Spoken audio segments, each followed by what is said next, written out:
ziua! Mă numesc Blidaru Iulian Cosmin, sunt din România. De 5 ani de zile m-am depistat cu diabet tip 2. Aveam probleme foarte mari cu glicemia, din mâncare și din orice problemă.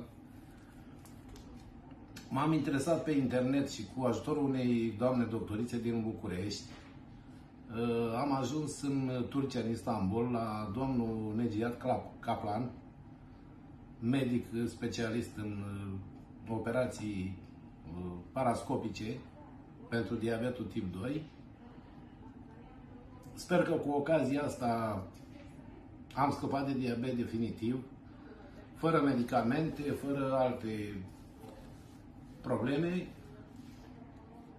Susțin pe domnul doctor și echipa dânsului de aici, care vă interesează și vreți să veniți, cu mare încredere să veniți în Turcia la această operație. Vă mulțumesc mult de tot!